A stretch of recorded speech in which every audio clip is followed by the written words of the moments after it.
Stupid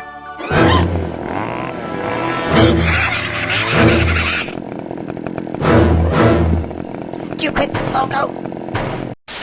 Nouvel épisode de Flop Total et c'est certainement l'un des plus demandés ever sur la chaîne et ça peut se comprendre tant le développement de Duke Nukem Forever, le plus grand vaporware de tous les temps, a été chaotique. Nous allons ainsi aborder une véritable légende du jeu vidéo, non pas pour sa qualité intrinsèque, mais bel et bien par l'histoire de son développement considéré comme le plus long jamais réalisé. C'est simple, nous n'avons jamais vu ça dans toute l'histoire du JV. Et tout à l'heure j'ai mentionné un terme, vaporware. Eh bien là, ça va prendre tout son sens. En effet, vapor c'est pour la vapeur et ware pour le logiciel. Pourquoi donc ? Eh bien en fait un vaporware est un programme, logiciel, jeu vidéo annoncé depuis bien longtemps mais qui connaît des retards successifs au point de se demander s'il va réellement au final voir le jour. Petit HS mais je vous vois venir dans les commentaires. Ouais effectivement c'est un pansement et je me suis fait ça en ouvrant une boîte de conserve, hop là. Le doigt qui est un peu transpercé, l'ongle aussi mais ça va, hein, ça a pissé le sang pendant 5 minutes. Voilà je peux encore jouer manette en main. C'est principal, me direz-vous. Et alors pour Duke Nukem Forever, accrochez-vous bien, cela a duré 15 putains d'années. Voilà, c'est dit. Et de la première fois dont on entend parler du jeu en 1997 jusqu'à sa sortie en 2011, très exactement le 10 juin de cette année, eh ben croyez-moi, il s'en est passé des rebondissements, non des moindres. Focus donc sur cette histoire qui aura marqué notre industrie à tout jamais.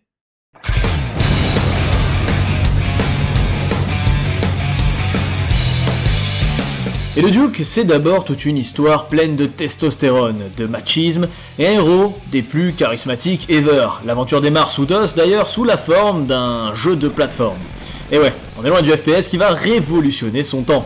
Le jeu sort en 1991 et est développé par Apogee Software sous la houlette d'un certain Scott Miller. Le jeu se déroule en 1997, le Dr Proton est un fou déterminé à conquérir le monde avec son armée de techbots. Le Duke Nukem, le héros éponyme, se charge alors de vouloir l'arrêter. Le premier épisode se déroule ainsi dans la ville dévastée de Los Angeles. L'objectif principal du jeu est d'atteindre la sortie de chaque niveau tout en détruisant les ennemis et en collectant des points. De nombreux objets d'ailleurs à l'écran peuvent être tirés, notamment des boîtes, des obstacles et des blocs.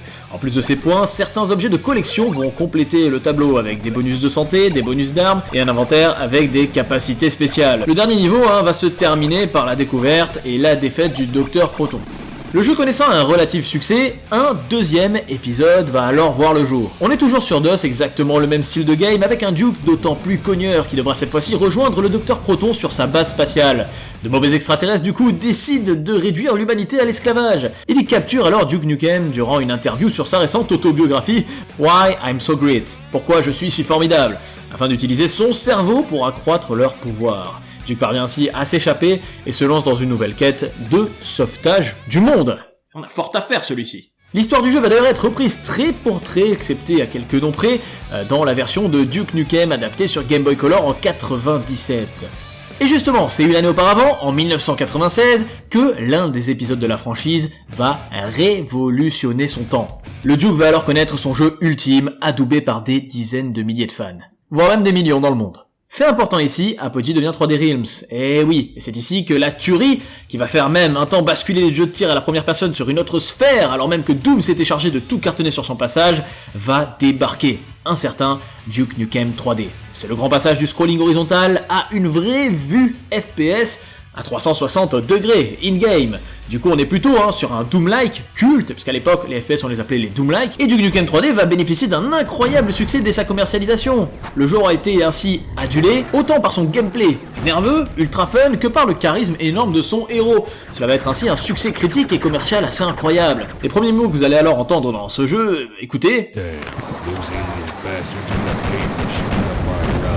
On capte tout de suite où nous sommes, avec des punchlines d'exception comme Come get some, ou encore See you in hell. L'humour très présent gras de la série offre un atout supplémentaire au jeu à cette époque. Les devs s'en donnent alors à cœur joie, pas de censure au départ, on balance tout ce qu'il y a, et c'est un carnage.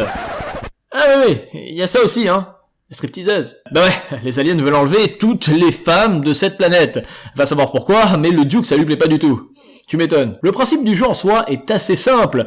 Vous devez exploser tout ce qui se trouve sur votre passage. Vous avez une vingtaine de mondes qui vous attend ainsi répartis en 3 épisodes distincts, et dès le démarrage du jeu, vous allez visiter les studios de cinéma hollywoodiens dans un Los Angeles post-apo juste génial, puis irez carrément dans l'espace, sur la Lune afin de détruire une base capturée par des rebelles, et enfin on terminera sur le chapitre de Shrapnel City qui constitue avec ses banques et ses hôtels le dernier refuge de nos ennemis que vous allez exploser. I'm gonna kick your ass, bitch. Ah, ce cher John St. John. Vraiment, c'est une perle et c'est le premier véritable FPS qui va rivaliser à ce moment-là avec Doom. C'est une vraie prouesse. ID Software avait mis la barre extrêmement haut. Il y avait même des mini-jeux comme le billard, un éditeur de niveau pour prolonger le plaisir, c'était extrêmement complet. Et Duke Nukem 3D sort 5 mois avant Quake, son principal concurrent, qui obtiendra aussi un fort succès. Et si l'atout de Quake c'était de proposer véritablement un environnement en 3D réel, objets et personnages compris, Duke Nukem 3D se démarquait par son ambiance humoristique et son ton décalé. Voilà, à noter qu'il sortira également sur Mac, sur Saturn, sur Nintendo 64, la version la plus censurée malheureusement. Bien évidemment, je sais pas si je l'ai dit, mais sur PC, mais bon, c'est cool, vraiment. Et c'est ici, après ce succès juste génial, que des ambitions démesurées vont naître. Une année plus tard, en 1997, avec pour la toute première fois, l'annonce de Duke Nukem Forever. Nous sommes le 28 avril 1997, et notez bien cette date, puisque c'est la toute première fois dont on entendra parler de Duke Nukem Forever. 3D Realms l'annonce, et a la ferme intention de le sortir une année plus tard, pour mi-98. Ils vont être bien loin. À peine un an après la sortie de Duke Nukem 3D, les graphismes du jeu et son moteur de jeu étaient déjà obsolètes. Et pourquoi je vous dis ça? C'est ici qu'intervient un personnage central du développement, et il est un peu à l'origine de tout ça. C'est un certain Georges Broussard. Et non, il n'est pas français, mais bel et bien américain malgré son blaze. Georges Broussard, c'est un producteur et concepteur de jeux vidéo connu dans la communauté du jeu PC, comme l'un des créateurs de la série Duke Nukem, du coup. Il a été, avec Jim Norwood, l'un des artistes qui a redessiné le personnage de façon spectaculaire, et il a donné à Duke sa coupe de cheveux blonde caractéristique. Broussard a ainsi sorti ses premiers jeux sous le nom de Micro FX, et en 1991, fait important, il va s'associer avec Scott Miller, qu'on a vu tout à l'heure, en tant que copropriétaire d'Apogee Software et de 3D Realms du coup. En 94, Broussard va commencer à travailler sur un jeu de tir à la première personne, et le mec c'est un peu the man de toute l'histoire. Et justement, à ce moment-là, Georges Broussard va décider d'acheter la licence du moteur Quake 2, afin de l'incorporer dans le futur Duke Nukem. Le coût de la licence était élevé, et les estimations atteignaient 500 000 $, mais Broussard a estimé que cela permettrait de gagner le temps nécessaire à l'écriture d'un tout nouveau moteur. Et c'est ainsi qu'il y a un gros mais bien fat qui va se poser. Comme le moteur de Quake 2 n'était pas encore terminé, le développement a commencé avec le moteur de Quake, premier du nom. L'équipe va alors prévoir d'intégrer les nouvelles fonctionnalités de Quake 2 au fur et à mesure de leur achèvement. C'est pas très logique et c'est franchement un calvaire pour les devs, passer d'un moteur à un autre en plein cours de dev. Et c'est au point que Broussard et Miller vont décider de financer eux-mêmes Duke Nukem Forever en utilisant du coup les propres bénéfices engrangés avec Duke Nukem 3D en cédant les droits marketing à GT Interactive, également d'édition. En août et septembre, les premières captures d'écran de Duke Nukem Forever sont sorties dans PC Gamer. Comme 3D Realms n'a reçu le code du moteur Quake 2 qu'en novembre 97, les captures d'écran étaient des maquettes réalisées avec le premier moteur de Quake. 3D Realms va alors dévoiler les premières séquences vidéo de Duke Nukem Forever en utilisant donc le moteur de Quake 2. Par contre, lors de la conférence de l'Electronic Entertainment Expo, l'E3 de 1998. Premier contact visuel pour les joueurs avec le titre, et ils en sont enchantés. En effet, la bande-annonce montre Duke se battant sur un camion en mouvement et des combats avec des extraterrestres. Bien que les critiques aient été impressionnés, Broussard n'était apparemment pas satisfait des progrès réalisés. On bascule alors finalement en 98 au lieu de la sortie du jeu, sur un premier retard confirmé du coup, avec un autre communiqué de presse qui détaille le passage, parce que oui, Broussard avait une ambition démesurée, eh bien non plus sur le moteur de Quake 2, mais sur celui d'Epic Games. Qui dit Epic Games dit Unreal Engine. Broussard, je rappelle, c'est le chef de projet pour Duke Nukem Forever, il va déclarer le passage au moteur Unreal était simplement une décision commerciale, il s'agissait de savoir ce que nous voulions faire avec Duke Nukem Forever et comment y parvenir au mieux. Il est important de noter que cette décision n'a rien à voir avec les logiciels d'identification, notre relation avec eux qui reste très forte. Par ailleurs, à ce moment-là, le moteur d'Unreal était beaucoup plus réaliste que celui de Quake 2, d'où les changements. Il sera alors mieux adapté à la production d'espaces ouverts, 3D Realms avait du mal à rendre le désert du Nevada par exemple. Après discussion, Broussard va accepter ainsi que les développeurs à l'unanimité, donc ils étaient tous d'accord pour apporter plus de technologie au jeu. Broussard dira alors, le jeu ne devait pas être retardé de manière significative, mais il faudra un peu de temps pour se familiariser avec le nouveau moteur et apprendre à l'exploiter. C'est ce qu'il dit ça. Il précise qu'au final, Duke Nukem sortirait en 1998. 99. Le petit report, hein, voilà. Le 3,98 arrive, et miracle, un nouveau trailer est présenté. Ce sera plutôt en interne de base, apparemment, même si ça fuite, et même si ça paraît sympa, les personnes qui ont vu la vidéo de Duke Nukem Forever à cette 3 ont exprimé leur inquiétude quant à la perte de certains des objets qu'ils ont vus. Hein, il y en a qui ont totalement disparu par rapport à ce qui avait été promis. Selon Broussard, les démos de 3 permettront de montrer vraiment ce qu'ils peuvent faire avec la technologie, mais non, rien le produit fini. Il faut pas comparer donc avec ce qui n'est pas sorti. Problématique, hein, c'est qu'il annonce le jeu en 99, mais fin de l'année, toujours rien. Duke Nukem Forever manque encore sa date de sortie. Les fans sont déjà impatients. La moitié des armes du jeu restaient à ce moment-là uniquement des concepts. Broussard va alors commencer à répondre aux critiques sur ces fameux retards en disant les jeux d'aujourd'hui sont beaucoup plus complexes. Dans Duke Nukem 3D, tous les personnages étaient des lutins. Aujourd'hui, ce sont des modèles polygonaux qui doivent être dépouillés puis animés et capturés en mouvement. C'est un processus très long, fastidieux et complexe. De plus, les jeux d'aujourd'hui sont plus profonds, nécessitent plus que des clés ou des portes. Un jeu comme Duke Nukem Forever est probablement 5 à 10 fois plus complexe que Duke Nukem 3D ne l'était. Voilà, donc il essaye de se défendre comme il peut à ce moment-là. On entendra alors plus parler de la franchise pendant un moment, et il faut attendre 2000 pour avoir quelques révélations. Take-Two Interactive va acheter les droits d'édition exclusifs de Duke Nukem Forever et du catalogue existant des titres Duke Nukem. Et puis comment dire, après ça, plus rien. Les fans s'inquiètent de ouf. C'est vraiment la dèche niveau news. Mais pour apaiser les fans inquiets, il va falloir attendre, enfin j'ai envie de dire, l'année 2001, et une nouvelle fois le rendez-vous à n'absolument pas rater, du moins à l'époque, aujourd'hui ça se conteste un peu, de l'E3 pour présenter un nouveau trailer fracassant. Vous imaginez quand même, hein, de 98 à 2001, on n'a aucune image qui sort. C'est la première fois en 3 ans que le public va pouvoir reposer les yeux dessus. Et alors là, le pire, c'est la claque ultime. Les joueurs deviennent ouf à la découverte des nouveaux graphismes et de la technique du titre. La vidéo proposait quelques minutes d'images du jeu qui montraient notamment le joueur évoluant dans ce qui semble être Las Vegas et un certain niveau d'interactivité. Hein. Le joueur achète un sandwich dans un distributeur automatique, appuie sur chaque bouton individuel d'un clavier avec le doigt tendu de Duke, et la bande-annonce impressionne. Duke Nukem était le sujet de la convention, niveau PC et JV. Et enfin on est rassuré, on a des news et le jeu a l'air de claquer sa race. En plus, logiquement, 2001, ça va bientôt sortir, enfin. Enfin ça, c'était sans compter sur la pure folie de Georges Broussard de repousser les choses encore plus loin.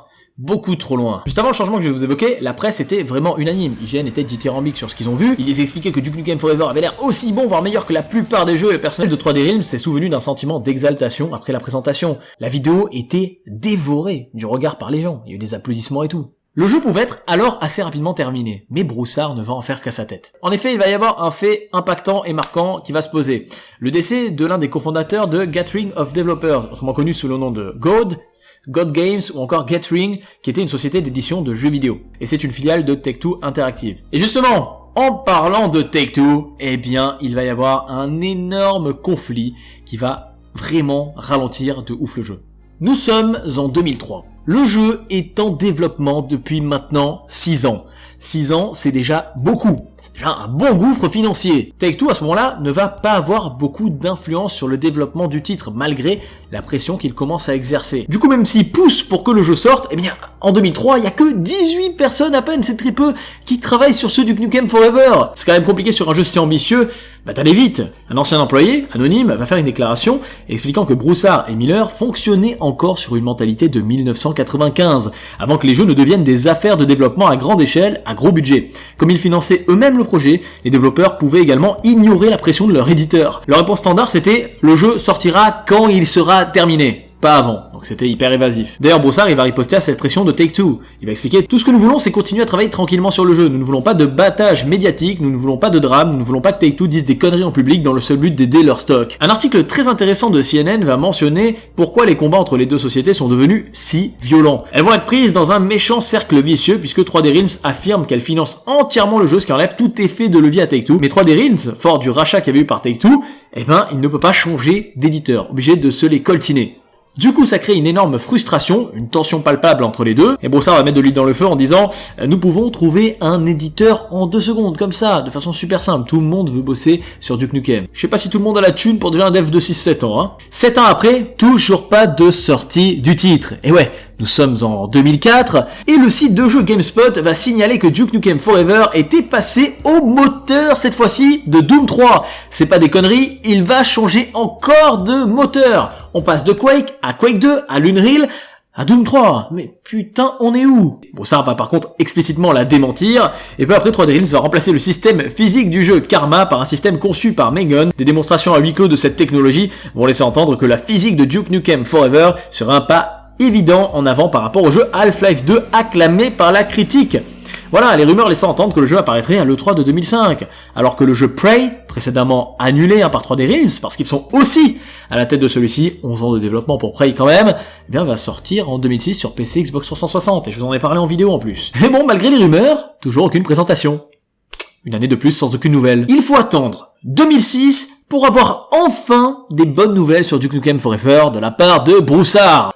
Du moins c'est ce qu'on pense. Il va ainsi rapporter que de nombreux éléments du jeu avaient été terminés. Nous sommes juste en train de tout rassembler et d'essayer de rendre le jeu amusant pour le public. Plus tard cette année-là, Broussard va également faire une démonstration, notamment d'un premier niveau et d'une séquence de véhicules, dans quelques salles à laisser pour des journalistes. Parmi les caractéristiques observées, il y avait notamment l'utilisation interactive d'un ordinateur dans le jeu pour envoyer de vrais emails, mais le développeur malheureusement semblait très affecté justement par les temps de dev qui sont rallongés à chaque fois. Tandis qu'un journaliste faisait la démo du jeu, d'ailleurs Broussard va faire référence à des cartes de notes et s'excuser constamment de l'état du jeu dans lequel il était, parce que malgré tout, en 2006, le jeu n'était toujours pas trop avancé. Et c'est ainsi que le juridique entre le développeur et l'éditeur va faire son apparition. Petit coup de tonnerre donc, puisqu'en déposant une demande auprès de la Commission des valeurs mobilières des États-Unis, Take-Two va révéler qu'il avait renégocié le contrat de Duke Nukem Forever, le développeur recevant 4,25 millions de dollars au lieu des 6 lors de la sortie du jeu. Et Take-Two, malgré tout, ils vont essayer de faire des efforts pour que le titre sorte vite, parce qu'ils en ont marre d'être pris pour des débiles, à chaque fois d'annoncer le jeu, puis finalement un report. Ils voulaient même offrir un bonus de 500 000 $ à 3D Realms si le jeu était commercialisé avant le 31 décembre 2006. Évidemment, chose qui ne sera pas respectée. Broussard va d'ailleurs y démentir ces rumeurs, et il a déclaré qu'il n'enverrait jamais un jeu en avance. Encore une fois, l'indépendance totale de la société va être mise en avant, et peut-être un peu la mégalomanie de l'un de ses producteurs. La problématique, c'est que ça va commencer à impacter très grandement l'équipe de développement, qui se sentent vraiment fatigués face à tout ça. Duke Nukem Forever, c'était le seul jeu en 3D sur lequel beaucoup avaient travaillé uniquement. C'est-à-dire que les mecs, ils ont commencé en 97 dessus, en 2006, ils en sont toujours là. Vous imaginez déjà dans une boîte rester 10 ans, c'est pas mal. Un seul unique jeu. CV maigre, Et comme une grande partie du paiement de 3D Realms dépendait du partage des bénéfices après la sortie, en plus de ça, les retards continuels signifiaient des revenus différés. Les mecs pétaient un plomb. C'est alors qu'en août 2006, entre 7 et 10 employés vont partir depuis 2005, soit la majorité de l'équipe de Duke Nukem Forever, qui ces derniers mois s'était réduite, comme je l'ai dit tout à l'heure, à 18 personnes à peine. Bon, par contre, 2007, toujours aucune nouvelle. Il y a un truc qu'on sait par contre, c'est que le directeur créatif Raphaël Van Lierop va être embauché et il va jouer au contenu actuel du jeu, dans l'état des choses, et voir en fait qu'il était pas loin d'être terminé. Petit coup de tonnerre, Lierop va dire alors à Broussard qu'il pensait qu'il pouvait sortir le jeu sous peu et faire sortir la tête à tout le monde de l'eau, de toutes les équipes, qui enfin allaient pouvoir toucher plus de revenus, etc. C'est devenu ouf ce truc, un cercle vicieux. Mais encore une fois, c'est un truc de malade, vous allez me dire, mais qu'est-ce que c'est que ce mec? Pourtant c'est quand même un grand monsieur du monde du JV à la base, et ben il va encore abuser. Georges Broussard va répondre qu'il fallait encore 2 ans de développement estimé du jeu pour avoir un final correct. On est en 2007. Pour lui, avec tout ce retard et tout cet argent ingurgité, il faut que ce soit un truc énorme. Donc tant qu'à faire, on y fout les moyens jusqu'au bout. Mais ça fait 10 ans qu'il dit ça, le mec. Cependant, il va se passer quelque chose d'autre, c'est que ce temps de développement, cette pression qu'il y avait derrière, eh bien ça va affecter très durablement les relations entre Miller et Broussard, qui sont à la tête de Duke Nukem Forever à la base. Mais bon, l'attente n'a jamais été aussi grande pour les joueurs, c'est même du désespoir. Beaucoup pensent que le jeu ne sortira jamais. Ça se comprend, ça fait 10 ans déjà. Imaginez en 2007. Toujours en 2007, le 25 janvier et le 22 mai, par contre, nouvelle, Broussard va publier 2 offres d'emploi sur le site Gamasutra avec de petites captures d'écran de Duke Nukem et d'un ennemi, dont il a confirmé par la suite qu'il s'agissait de véritables captures d'écran du jeu. Et attention, coup de tonnerre, nous sommes le 19 décembre 2007, fait improbable, un nouveau teaser du jeu apparaît, 6 années après le dernier. En 2001, on avait vu ça, les fans ne l'espéraient plus, et pourtant, il est là, bel et bien présent. C'est incroyable, et c'est une date vraiment à épingler, phare sur le développement du jeu. Bon, malgré tout, Broussard, il va maintenir, à la fin de ce teaser, que le jeu sortira quand ce sera fait. Voilà, et c'est vrai que ça commence un peu à irriter tout le monde, médias, public, presse. Ça devient chiant cette histoire. Mais bon, bonne nouvelle, il expliquera qu'on pourra s'attendre à des communiqués de presse de plus en plus fréquents afin de tenir informé enfin le public de l'avancement des choses. Alors que le Dallas Business Journal va confirmer une date de sortie en 2008, Monsieur Broussard va indiquer que cela était basé sur un malentendu d'informations officieuses. En effet, des images du jeu vont apparaître dans le premier épisode de 2008 du Jace Hall Show, filmé entièrement par des caméras portables, mais qui ne devrait pas être diffusé publiquement à l'origine. La vidéo montrait l'animateur Jason Hall jouant des parties d'un même niveau sur un PC dans les bureaux de 3D Realms. Il a été confirmé que la séquence avait été tournée 6 mois avant la date de diffusion de l'épisode. Et selon Broussard, elle contenait des effets de particules et de combat dépassés qui avaient été depuis remplacés. Alors nous, on s'attend du coup, en 2008, avec les communiqués qui doivent être de plus en plus présents, le 3 a quelque chose d'assez extraordinaire. Enfin, on va voir Duke Nukem Forever qui va être jouable. Ben, pas du tout. Aucune news, rien à l'E3 2008. Voilà. Je veux pas dire, ça fait déjà 11 ans que le jeu est en développement. Voilà. Miller va d'ailleurs qualifier le 3 2008 de non pertinent pour y présenter le jeu. Fait d'ailleurs très chelou, nous sommes le 26 janvier 2009, et Broussard va prendre l'avion en direction New York chez les locaux de Take-Two, l'éditeur, et il s'apprêtait à leur rendre visite du coup pour leur montrer le jeu. C'était super parce qu'ils étaient très enthousiasmés du coup de tous les côtés. Mais finalement, rien du tout. Miller et Broussard avaient dépensé quelques 20 millions de dollars de leur propre argent pour Duke Nukem Forever, et leur équipe de développement actuelle allait probablement dépenser plusieurs millions de dollars de plus par an. Et en effet, Miller et Broussard ont été contraints de rompre leurs règles cardinales, ils sont allés au Take-Two, chapeau à la main. Ils n'avaient rien en fait quand ils sont partis, et en demandant 6 millions de dollars à l'éditeur pour peaufiner leur jeu et le terminer. Un gros coup de bluff en somme, juste pour cette demande. Alors c'est là que le judiciaire va rentrer en compte avec des documents. Broussard et Miller vont affirmer que Take-Two avait d'abord accepté leur requête. Mais les responsables de Take-Two, eux, vont contester cette affirmation, indiquant qu'ils ne donneront pas ces 5-6 millions de dollars qui étaient prévus, mais 2,5 millions. Et qu'ils acceptaient de fournir 2,5 millions de dollars supplémentaires si le jeu était terminé dans les temps. Enfin dans les temps, c'est une grande histoire, hein, voilà. Mais quoi qu'il en soit, Broussard et Miller vont rejeter la contre-offre. Enfin, ils le cherchent, c'est pas possible. Alors que le jeu semble arriver, enfin, j'ai envie de dire, à la fin de son développement, un drame survient qui peut remettre en cause les plus de 13 années de développement du titre déjà. Encore un rebondissement, ce jeu est maudit. Le 7 mai 2009, l'annonce tombe comme un coup près. 3D Realms, développeur indépendant de la franchise d'action Duke Nukem, ferme ses portes et ses employés sont licenciés. Selon de multiples sources de l'industrie, faute de financement, trop d'argent perdu, on se dit que Duke Nukem Forever y est sûrement pour quelque chose. D'une tristesse énorme. C'est quand même un gros coup de tonnerre dans le dev du jeu, vous imaginez?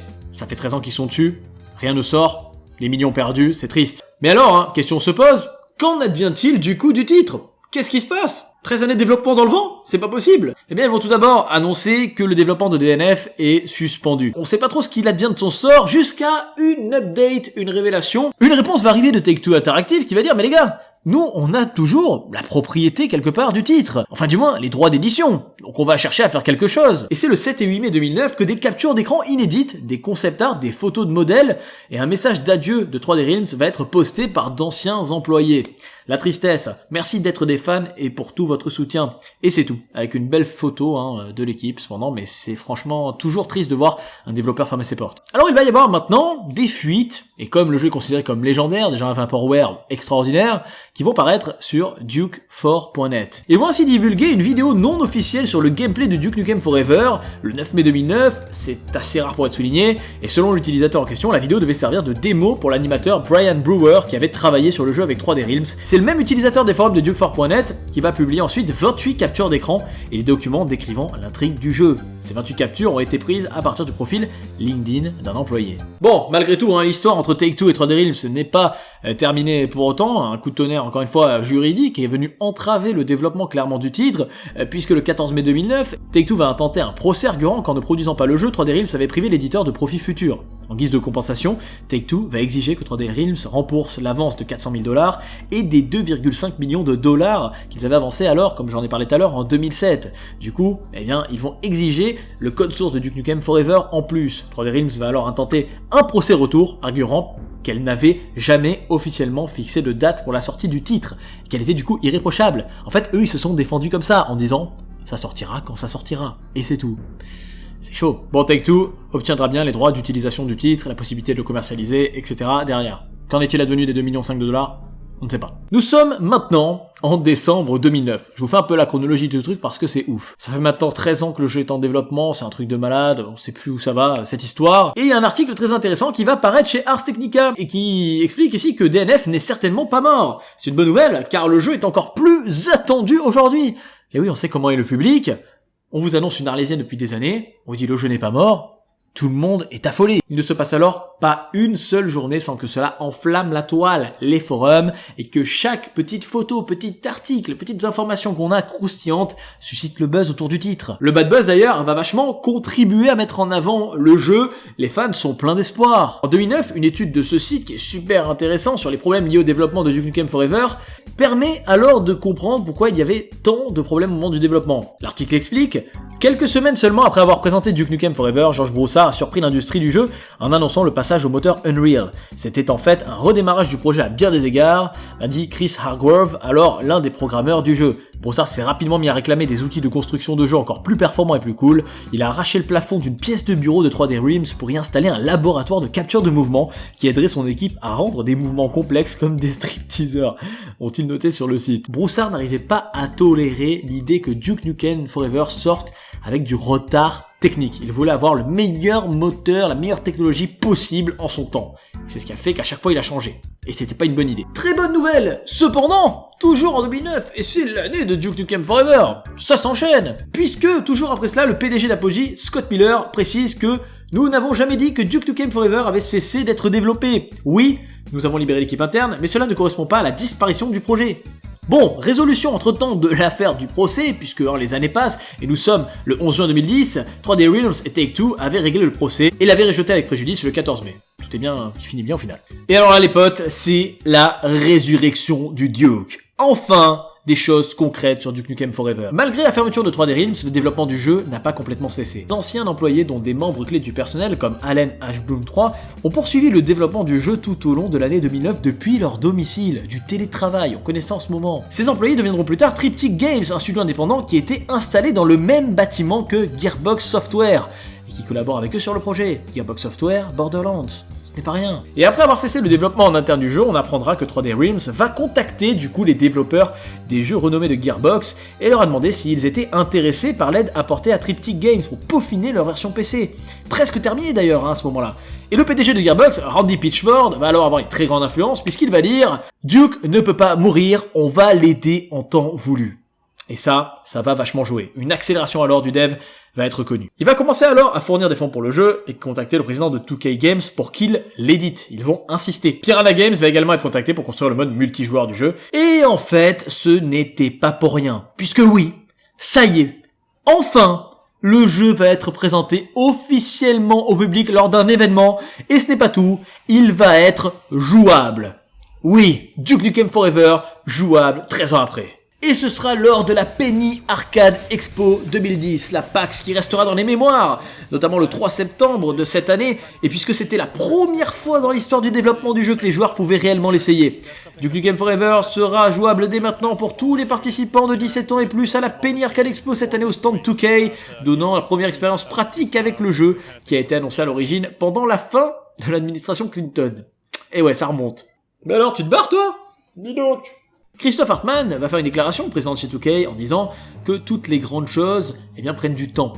Là, c'est le cas, vraiment. Et surtout, que Duke Nukem est de retour et meilleur que jamais. Le public n'a jamais été aussi impatient. C'est simple, selon Pitchford, la file d'attente était de 4 heures pour jouer au titre. C'est du jamais vu, c'était l'attraction principale du salon. Des gens payaient uniquement leurs billets pour pouvoir y jouer. Voici quelques vidéos de la PAX, c'est assez impressionnant, vous pouvez le constater. Et oui, c'est maintenant 2K Games qui détient les droits d'édition du jeu, et cela de façon exclusive. Alors vous allez me dire, c'est très important, les joueurs sont surexcités, mais qu'est-ce qu'ils en pensent? Premier rapport avec le titre, concluant ou non? Eh ben, le souci, c'est que c'était que le premier abord, cette excitation, parce qu'ils vont rapidement déchanter. En effet, première mauvaise nouvelle qui tombe concernant l'expérience manette en main, Check News va écrire ce qui suit. Voici de très mauvaises nouvelles pour DNF, le moteur a l'air daté, la palette de couleurs était terne et le jeu semblait parfois flou. Et comme le jeu est prévu pour l'année prochaine, il est probable que le moteur sera encore plus obsolète lorsqu'il sortira. Enfin, je n'ai pas besoin qu'il ressemble à Crysis, mais il serait juste un peu plus clair que ce que j'ai vu. J'espère que c'est quelque chose qui sera traité par Gearbox. Ça annonce rien de bon les gars. Ils expliqueront aussi, malheureusement je n'ai pu porter 2 armes à la fois, j'espérais pouvoir porter l'arsenal complet de Duke, mais il semble que nous avons à avoir affaire à du jonglage d'armes. Je ne suis pas sûr de savoir comment cela va se passer. Voilà, notre avertissement est que je ne combattais que 2 à 4 ennemis à la fois au maximum. J'espère que cela a été basé sur le niveau auquel j'ai joué et non sur un problème plus vaste de technique. Parce qu'en 2010 quand même, il y a de super gros titres techniquement qui sortent, et franchement, ça a évolué de ouf par rapport à ce qui était proposé en 96-97 quoi. Donc bon, on n'est plus au sommet de la techno comme le voulait Brossard. Et alors là, on sent que la machine est en marche. Ça s'enchaîne, les informations pullulent autour du jeu. On sent qu'on se rapproche petit à petit, enfin, de la sortie finale de celui-ci. Plus de 14 ans après un miracle dans l'histoire du jeu vidéo. Mais vraiment. Et c'est alors qu'on apprend que le 5 octobre de release, Gearbox va annoncer que les acheteurs de l'édition du jeu de l'année de Borderlands recevraient un accès exclusif à la démo de DNF. À un moment donné, en 2011, avant la sortie du jeu.